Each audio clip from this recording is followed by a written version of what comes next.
Well, guys, I'm so excited. We're going to a Comic-Con. Woo!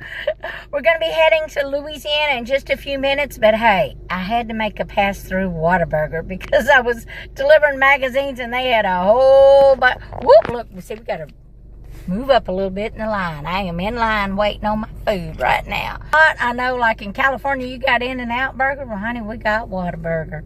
And if you ain't ever had one, you don't know what you're missing. So, anyway, we'll have ours soon. I'll show you what it looks like, and then we're going to be heading to Louisiana. It's going to be kind of a recon mission because, you know, we're kind of working on our own little project for 2019. So, we're going to be checking out some area cons from time to time. Doing a little detective work, seeing how it goes, you know. Come on, Whataburger.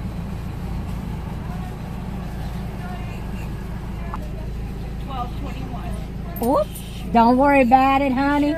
Yeah, nope, just consider it a tip. I'm so happy to get Whataburger. I ain't been here in so long. Say hi. Hi. Thank you. I'll wait on you, Daddy. Thank you. You have a good day. You too. Thank you. I had to get my tripod set up so I could show you with both hands here now. This is so good. Oh my God, guys. Now it's kind of flat, but oh my word, this is going to be so good. You don't know what you're missing if you ain't got a Whataburger.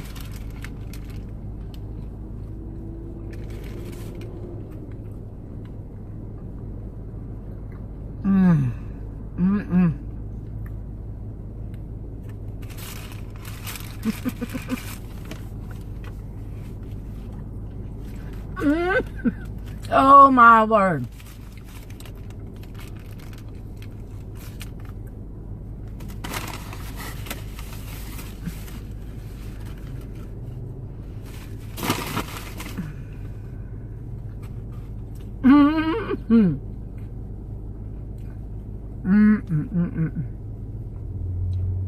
This is so good. Wow, that is so thick I can barely get up the straw. I'm gonna have to let it sit a little bit so it melts so I can drink it. I don't know what to tell you guys. In-N-Out Burger up north ain't got nothing on this. This is Texas. Whataburger. If you come to Texas, try it out. Now, I'm gonna eat this and then we are headed to Louisiana. We're gonna go see the CyPhaCon. Woohoo! You are on the road with Benny.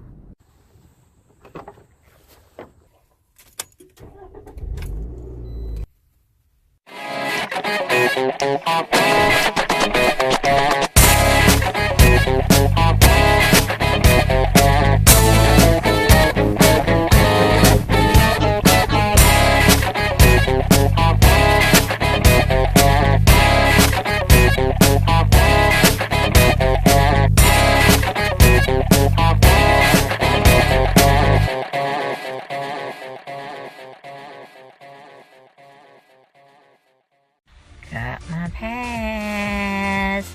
Now, yes, this actually is day 2, so any of you continuity freaks, y'all don't flip out. So don't be hating on me, you know, if you start seeing my clothes change back and forth, because I think story continuity is more important than wardrobe continuity. But anyway, let's go see what we can find. Awesome. Make contact with somebody once and it gives me the whole Ultra Sabres little modem. Tell me a little bit about Hopeless. The Hopeless Star Wars story is a fan film that I wrote and Mike directed. Decided to see what we can do by combining our talents. We got together with the 501st Legion and put together a 30-minute long fan film.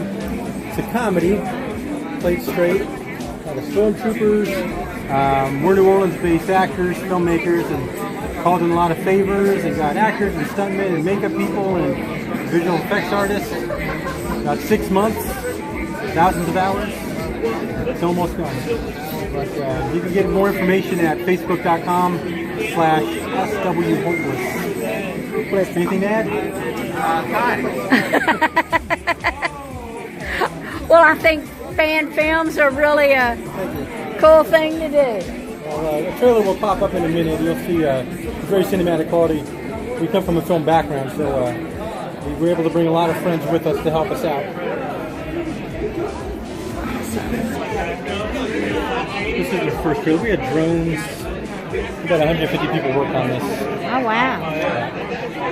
That is an amazing R2-D2. That is... Yeah, we had two. We had an Imperial and we had an R2-D2 and C-3PO. Oh, wow. So the Imperial one, he was black and white. Oh, the costumes are amazing. Came out pretty good. Handsome guy. I'm getting chills. And again, it's a comedy. It's a comedy, but played straight. Okay, that's cool. Beautiful drone shots.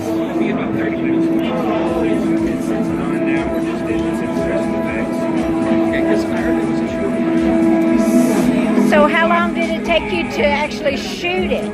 Shooting took about 8 days, but the whole process was spread out over 6 months.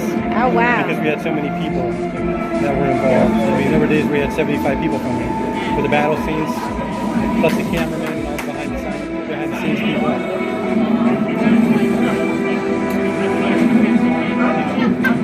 A lot of favors go.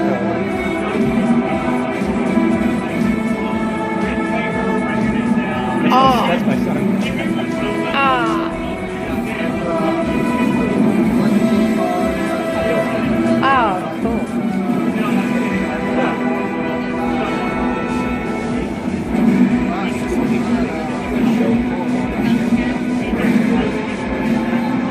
Y'all did an amazing job on the costumes. It looks great. A lot of people helped us out.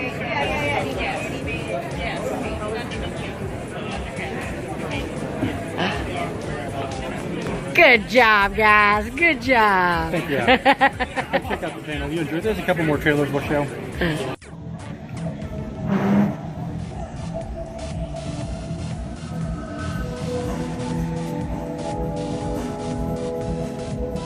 How cool is this?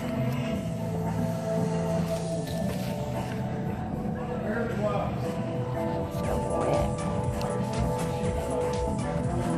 So wet. We don't sell them, but if you want to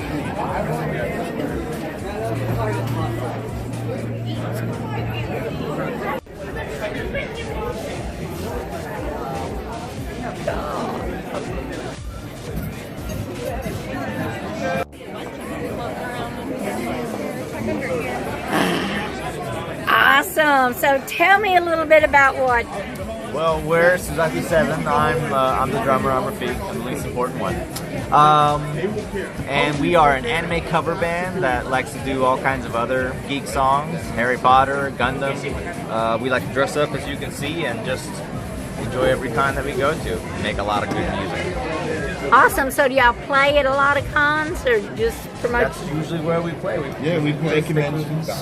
We play conventions. We do. We usually get tapped when the Japanese or Asian style band comes through New Orleans. The clubs always call us up and they're like, "Hey, do you want to come play?" And we're like, "Yeah, we'll come open up for them." Yep. We're really good friends with a lot of other bands come through. Our favorite ones that we always play with are the Slants. They're out of Portland, right? Yeah, I think they're out of Portland, Ohio. I mean, not Ohio, Portland, Oregon. I don't know why I said Ohio. They come through all the time. We've done MechaCon, we've played Contraflow, CoastCon, of course CyPhaCon, and what else have we played? Convention was BarCon. We do BarCon, which is a small but growing convention in New Orleans. We've headlined that every year. Southern Geek Fest. Southern Geek Fest. What else? Ah, well, I guess it's your turn now. Oh gosh, they already covered everything. So we started out as purely an anime band. The vast majority of our music is actually in Japanese original form. And then we decided that we're nerds of all things, so we've had a Harry Potter arc, we play some of your Powerpuff Girls and your Saturday morning cartoon favorites. So we try and play a little bit for everybody, but our bread and butter is your original Japanese anime in their original Japanese language. Obviously we're doing a Gundam arc right now, we're all big Gundam fans, so we're hoping to have a great show tonight, and whether or not we are on the spot with you guys when you do your con, we hope that you have a fabulous con. So you're willing to come to Beaumont? We are happy to go to Texas. You know what? We've never been to Texas yet. Oh, could be your premiere, Texas Our first premiere. Texas show. Awesome.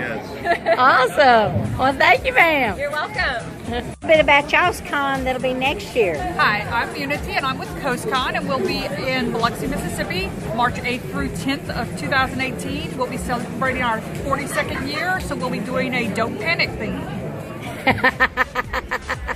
There you go. Sounds good. Thank you. I may have to make another trip to Lake Charles.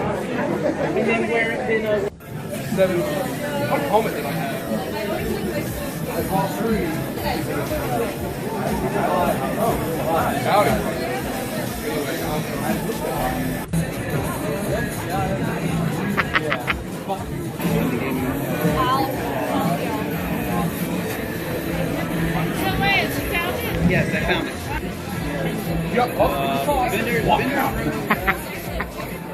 Awesome.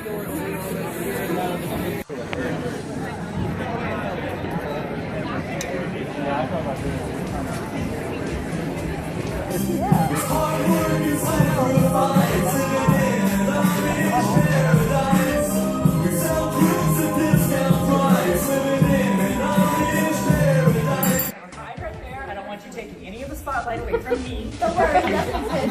Yeah, I'm imagining. You ever seen Chicago, the musical? No. Yes. The song Mr. Cellophane, where it's like, nobody sees you, so that's what you need to be. Yes. In the best way possible. You're a star in your own right.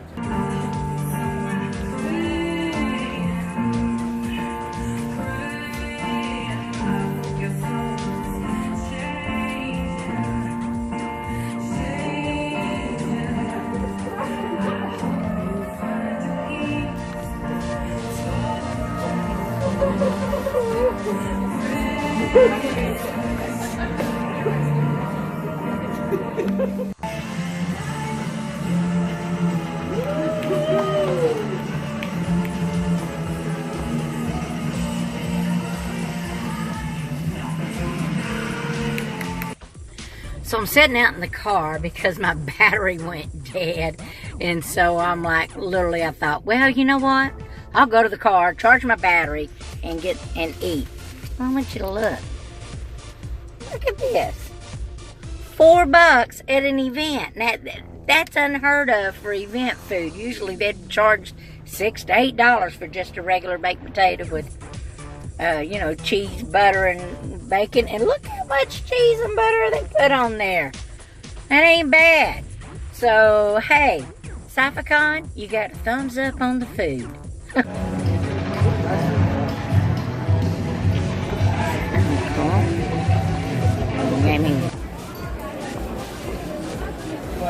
am trying to find Jenny. And now that Disney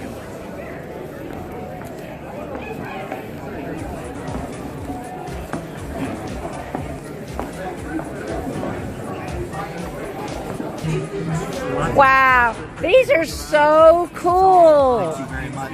So tell me a little bit about what it is that you do and how you do it and who you are. Well, my name is Joshua Macer. I'm a 100% disabled vet. My philosophy with each one of my pieces is, I don't believe that anything is broken and can't be fixed. So I like to take things that other people would consider trash. I restore them back to life, and then I light them up, and I give them a new life and hopefully a good new home. Oh, wow. So if anybody's interested in these, how do they get a hold of you? Yep, they can find me on Facebook through Light 'em Up Customs or through my phone number, 337-274-4522. And I will be happy to work with you, and I do take commissions. Awesome. These are amazing.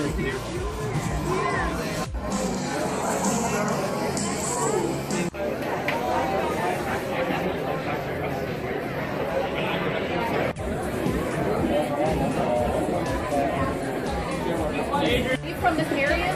I live in Bragg, but I work in Westwood. We're doing a steampunk photo shoot, but it's good.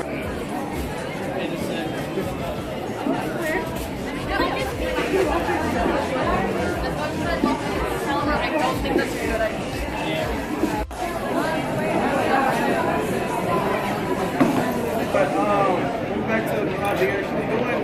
So now this looks really good. So tell me a little bit about who you are and what you're doing and what you. My name is David Coe, and this is my wife Tara. Hi, Tara. We are from Mineola, Texas.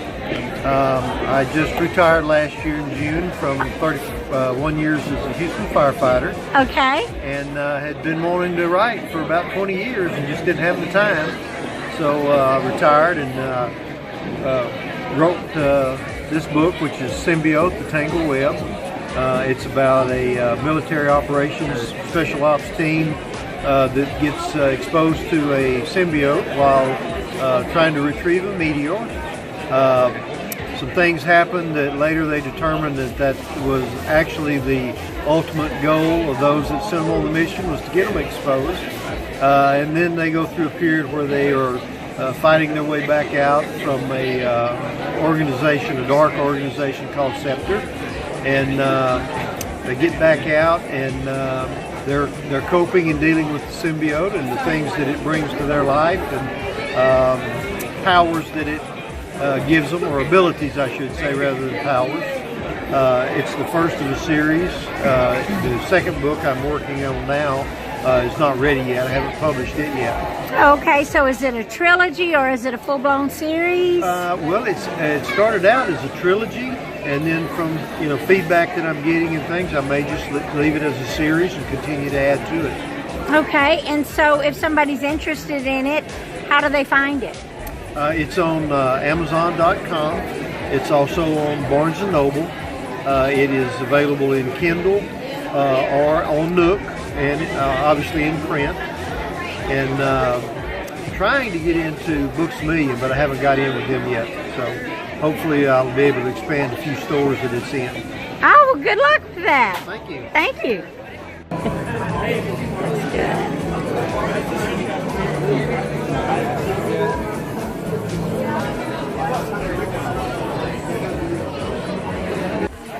Okay, so now you're going to have to tell me about these little books here, because you said they are post-apocalyptic, but more for kids. Post-apocalyptic.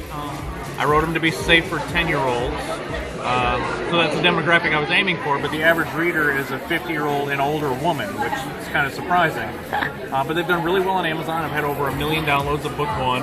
Wow. It's close to, I think, 1,000 reviews now. So yeah, it's a great series. Safe for ages 10 and up. And I've got everything from fantasy to horror and post-apocalyptic, sci-fi, zombie apocalypse, you name it. Okay.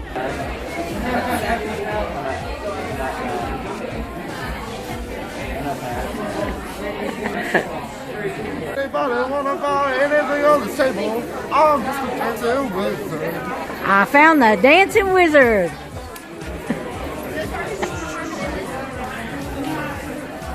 Oh, and his wares. Okay. Hi, cutie. So, tell me a little bit about your books here. Well, I write several different series. Rocket Riders of the 27th Century. You can tell by the name that it's like retro pulp sci-fi. Rocket ships, ray guns, Martians, that sort of thing. But with modern character traits. The way they speak to one another, they interact, the humor, is a little more updated and modern.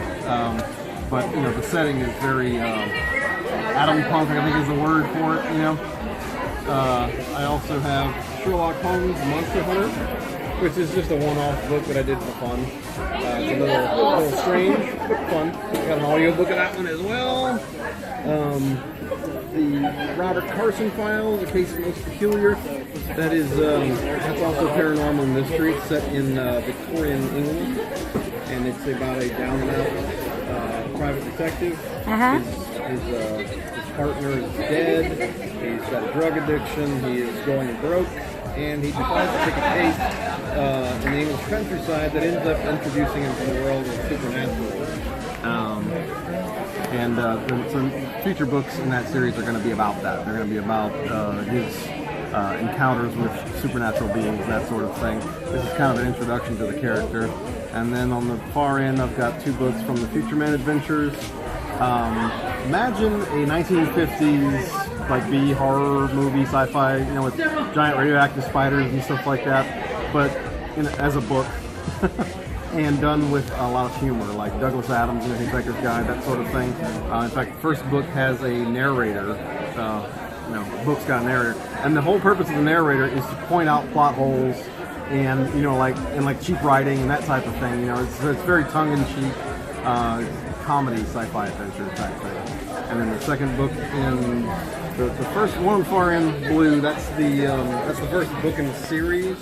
The second one, with black cover, Future Tales and Other Such Rubbish, is not the second part. It's just a companion book. It's got a bunch of short stories about the characters in the first book. Oh, okay. So eventually, and they're like specifically humorous.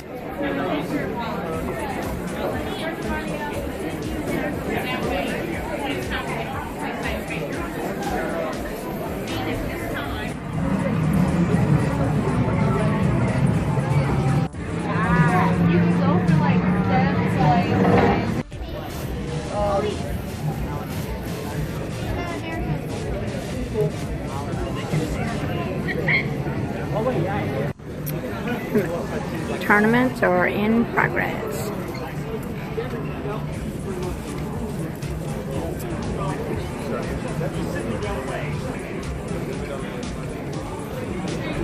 Board games, card games. I hope you enjoyed our little tour of CyPhaCon. I know it's a little long. I'm sorry, guys. I haven't learned how to be just ruthless with editing yet. So if you made it to the end, I hope you enjoyed it. You know, there were a lot of good interviews in there. I didn't want to chop. But until the next time, you've been on the road with Penny. Thank you for your patronage, and we will see you later.